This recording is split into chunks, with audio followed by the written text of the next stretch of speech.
Welcome back to Historical Context. Today, we're going to shift gears in our pre-Jamestown colonization unit. We're going to shift away from the French and go over to the Spanish. And if you'll recall last week's episode, we talked about the French Huguenots attempting a colony, two colonies actually, in America almost 50 years prior to Jamestown. And I highly suggest you go back and listen to that episode if you haven't heard it yet, because today we're going to talk about the Spanish version of some of the events that I discussed last week. And for today's episode and next week's episode, a majority of the information is going to be coming from a book that was written in the last 10 years called Pedro Menendez de Avilas and the Conquest of Florida. This is a manuscript that was actually written by Gonzalo Solis de Maris, who was a member of Menendez's expedition, but up until recently, his writings hadn't been translated. So in this book, David Arbesu translates the writings from Spanish to English. And I'd like to thank David for getting back to me and allowing me to discuss the contents of this book with you for the next 2 weeks. And a link to this book will be in the show notes. It's something I highly recommend you reading because it's a very fascinating story of colonization and of the battles between Spain and France in fighting for Florida in the 1560s and into the 1570s. Next week's episode will take a different tune, but has some good information from this book in it. So without further ado, I want to jump in and talk about the Spanish and their presence in Florida, founding the first colony that still exists today. So sometime prior to 1565, and we don't know when, the Spanish government became aware of France's colonial presence in America. Pedro Menendez, who is our explorer today, sought approval from King Philip to come over to America and deal with this issue, and eventually he got it. His expedition set out from Spain, went to Puerto Rico, planning next to go to Havana, but ultimately decided instead of Havana to go straight to Florida. They sighted Florida on August 28th, 1565, which just so happened to be St. Augustine's Day. They sailed along the coast for 4 days, not knowing the exact location of the French, until one day they saw some natives. A small group disembarked, and they used signs to talk with the natives. And the natives said that the French were 20 leagues, or about 70 miles, to the north of them. They found a good harbor in the area that they were at, with a good embankment, and named it after the day they had found Florida, St. Augustine. And that's how St. Augustine was founded. Menendez decided that he wanted to attack the French as soon as possible. He felt that the Huguenot threat to Florida and the colonies was a direct threat to the Spanish Empire in the New World. They sailed north and approached the French fleet. The fleet fired artillery, but that artillery simply drifted through the rigging. So it basically went through the sails and was harmless to the ship. The Spanish got close enough to the French where they could actually speak and have a conversation. The Spanish asked if the French were Catholics or Lutherans, and the French replied that they were, quote, Lutherans of the New Faith. And this is where the writing becomes a little interesting. Let's have a look. Menendez states, and I quote, "I have come here to hang and behead all the Lutherans I may find on this land and sea. And if I find any Catholic, I will treat him kindly." So Menendez is direct with the French as to what he is there to do. And needless to say, I probably don't even have to tell you this, the French response was not very kind. Menendez became insulted by the French response. Go figure, right? And he orders the immediate boarding of the French ship closest to him. But the French fled the area before the Spanish could do so. The Spanish went back to St. Augustine, and Menendez believed the French would come down and attack the settlement, so he ordered the colony prepared for defenses. So what's interesting here is Menendez, as we know from last week's episode, rightly predicted what the next French move would be. One night Menendez had a premonition that the French were coming one day sooner than he anticipated. So he sent his ships into New Spain, which was the Caribbean, for safety against the French invasion. He wanted the colony to defend themselves against whatever naval attack the French were bringing, and by sending his ships out, they would be safe. Fortunately for Menendez and his premonition, it ended up being one day before the storm. And if you'll recall from last week, a storm hit while the French were coming down to St. Augustine and knocked the French fleet further to the south and sinks their ships, forcing them inland. Menendez decides to lead a group north and attack the French fort, Fort Caroline, by land. Partway into the journey, some of the men become dissatisfied with the decision to attack the fort by land. So some people don't agree with that. At one point, the dissatisfaction became so bad that some in the group began to use offensive language when describing Menendez.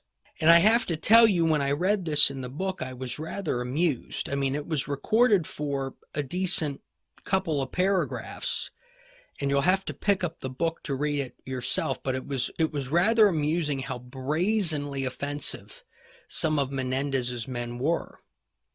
As they approached the fort, a Frenchman who was likely out guarding confronted them, originally thinking they were French. Talk about a whale of a mistake. When he tried to alert the fort, the Frenchman, he was attacked. And as a result of this, the Spanish were able to blitz the front of the fort before the doors were closed. So the fight was over before it began. Every man in the fort was killed, and women and children were spared. After the Spanish took the fort, there were 3 French ships offshore, and the Spanish flew a flag of peace, and the French still refused to come in. Menendez prepared to fire on the ships with bronze artillery from the fort. The French, concerned about this, sent an envoy to talk. The envoy told the Spanish who they were, and Menendez, in response, ordered the cannon to fire on the French's best ship. They did so and sank it. As a result, the remaining Frenchmen surrendered. Menendez appointed a warden for the fort and left for St. Augustine. What's interesting here is it appears as if there was a different group of Frenchmen out in the ocean compared to the French version we heard, where Laudonnière was out in the ocean and managed to escape and sail back to France. So an interesting version of events there. So Menendez is back in St. Augustine, and the French, under Ribault, were stranded to the south of St. Augustine, but their location was not known until some natives reported it to Menendez. And it would be curious to figure out whether these natives, both the natives that reported Ribault and the natives that reported the location of Fort Caroline, whether or not they were friendly to the French or just trying to be friendly to the Spanish, or if they were unfriendly to the French and were like, yeah, those guys are right there. We will probably never know, but it's an interesting question, I thought, while reading this. Menendez takes a group and goes looking for Ribault and the Frenchmen. When he finds them, the Frenchmen request safe passage in the hopes of returning to France. So basically they say, hey, if you give us safe passage, we will leave the New World and go back to France. Menendez denies them safe passage because they were of the new religion. So he was not letting any Huguenots go. Now this group of Frenchmen in Ribault's fleet was separate from Ribault. The French had actually split into two during this period of time. So Menendez was negotiating with a French captain. The French captain, seeing no real leeway, left. And then he returns with a second request. In the second request, the captain says that there were several French noblemen with him, and there would be a cash bribe offered to Menendez if he let them go. Menendez denied this offer and said that although he was poor, he did not want to be branded weak and greedy. The French ultimately were retrieved in groups of 10 and detained with their hands tied. There were 208 Frenchmen, and Menendez asked them if those 208 men wanted to be baptized, in which 8 said yes. Those 8 were taken away, and the remaining 200 were killed. When Menendez returned to St. Augustine, natives came to inform him of another group of Europeans. This would end up being Ribault's group of Frenchmen. Menendez left St. Augustine with 150 men and set up camp in the same place where he had captured the other group of Frenchmen. The next day, they spotted the French, who also saw the Spanish and prepared to fight. But Menendez ordered a flag of peace. The French approached and they said that they were trying to get to Fort Caroline. Menendez replied that he had taken the fort. After refusing them a boat to cross the river, Jean Ribault came to meet Menendez. Ribault thanked Menendez for the kind reception, but also questioned whether or not the fort had actually been taken. So he thought, even though there was a kind reception, that there was also some deception involved from Menendez's side. Ribault stated that the close relationship between their kings, the King of France and the King of Spain, should be sufficient for them to go peacefully. Menendez disagreed, citing the religious differences, although the writings say for the same reasons as before. So I'm assuming that's the religious differences. Ribault, like the captain before him, wanted to bribe Menendez for the release of some men. Menendez refused. And I think at this point, Ribault was not in a position to fight. They probably lost a significant amount of their armaments when their ships crashed. And Menendez, having all of his armaments, didn't see any reason to give the French anything. The next day, 200 of Ribault's 350 men fled, and the other 150 surrendered. So I think Ribault went back to his men and said, we can either surrender or flee, or he said, we're going to surrender, and 200 of his men did not want to do that, so they fled. The 150 who surrendered were tied up and moved in groups of 10. Have we heard this story before? 16 of these 150 claimed to be Catholics, and the remaining men, which would be 134, were executed. Menendez returned again to St. Augustine, and at this point some of his men feel like, and probably speak to it, that he is being too cruel, while others feel he's being a good leader. So there's a debate amongst his men whether or not this response is justified. 20 days go by, nothing's really happening, and the natives return again to St. Augustine to report there are more Frenchmen and they're building a fort and a ship. And this appears to be the 200 Frenchmen who escaped from Ribault. Now at this time I want to note that Ribault was executed with the first 150 men. He did not escape with the other 200. So the 200 men are building a fort and a vessel. So Menendez sails to find this fort, and he sails with over 300 men and catches the French by surprise. They flee the fort, but 150 of them are eventually found and surrendered, and 20 of them stay in the woods, saying they'd rather be killed by the natives than face the Spanish. The writing says that the 150 men who surrendered were treated well, but it did not go on any further to mention their fate.